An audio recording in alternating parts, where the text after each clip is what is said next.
of our distinguished guests and the presentation of the Distinguished Defense Award to Minister Gonul.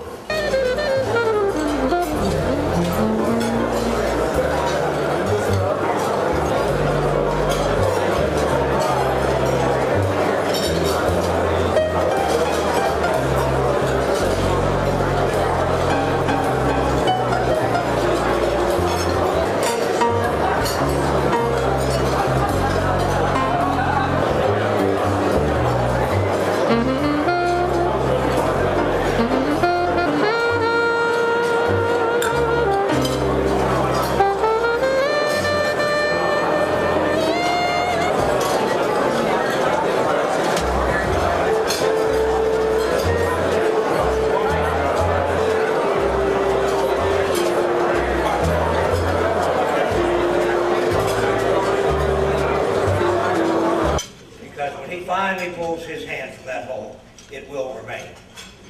Secretary Gates.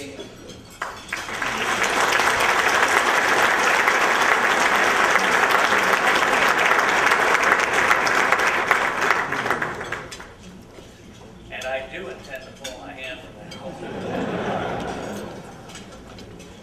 Minister Gonul, it's good to see you again. We were just together in Brussels on Friday. And recently, I'm gratified to add, has decided to extend that leadership for another year. With Iraq, our nations have worked persistently and collaboratively through the Iraq-Turkey-U.S. trilateral security dialogue to build confidence, improve cooperation, and address areas of mutual. NATO's military capabilities must also adapt to today's security environment. These critical new capabilities that I believe the alliance must have in the 21st century, one of the most important is territorial missile defense.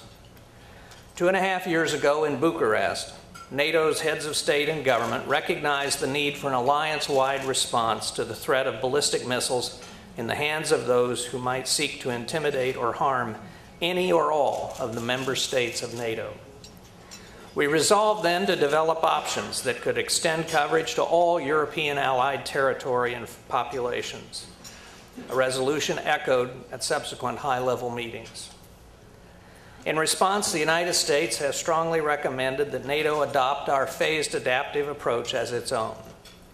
This approach offers a territorial missile defense system based on proven technologies that can be adapted to meet future dangers and protect a steadily increasing swath of NATO territory.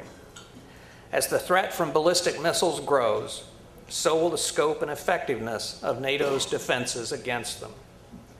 Our object is the fullest possible coverage of NATO allies and over time to provide coverage for all of NATO.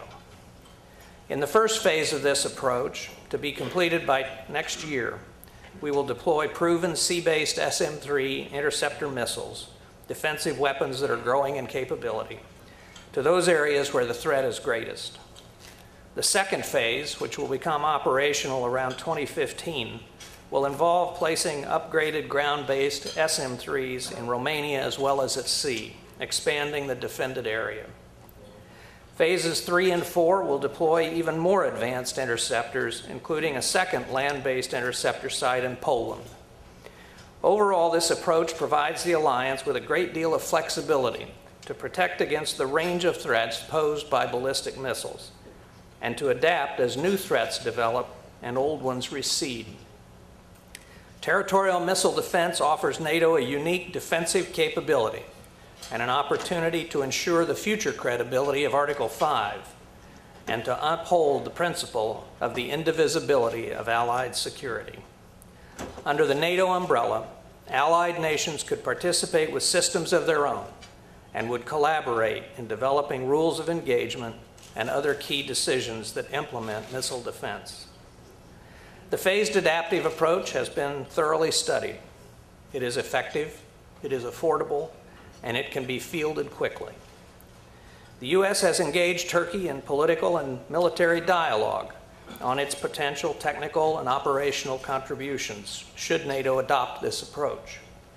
Contrary to some press reports, we are not pressuring Turkey to make a contribution.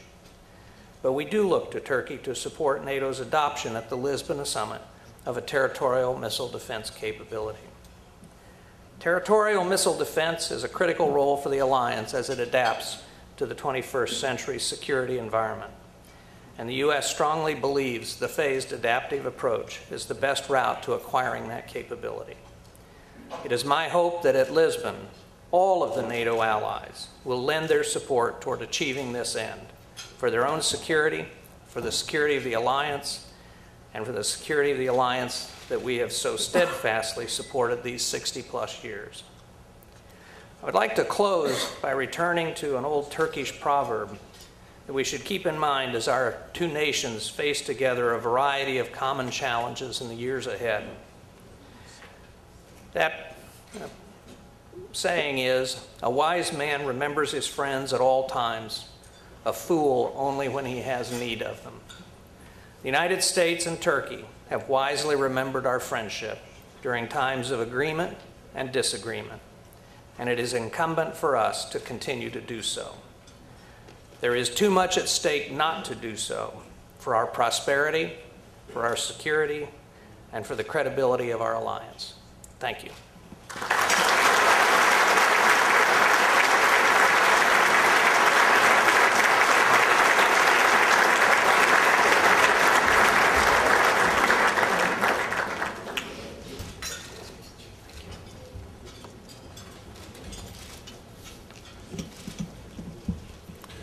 The Distinguished Defense Award is given to His Excellency Vecdi Gonul, Minister of National Defense. And the citation reads, in recognition of his lengthy leadership as the Minister of National Defense of the Republic of Turkey and for his steadfast support of strong bilateral and NATO defense relations, and for recognizing the role of defense industry cooperation in a strong U.S.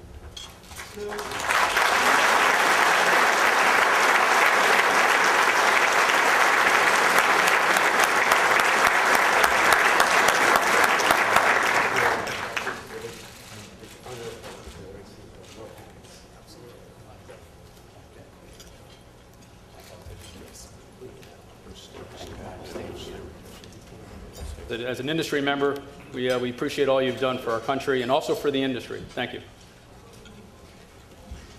In 1988, he became Undersecretary of Internal Affairs. Mr. Gonul was subsequently selected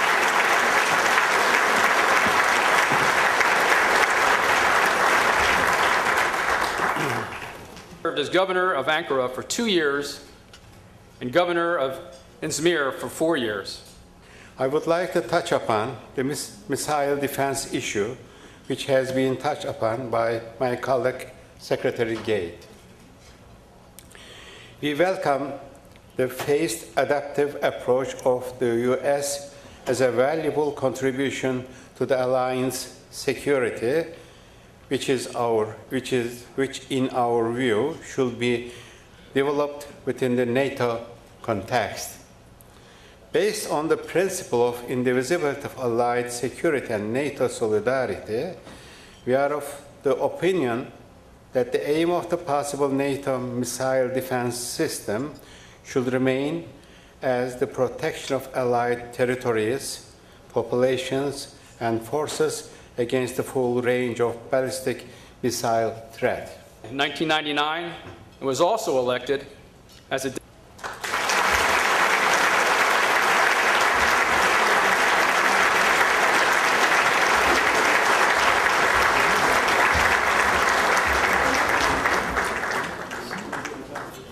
Mr. Minister, thank you very much for that comprehensive speech.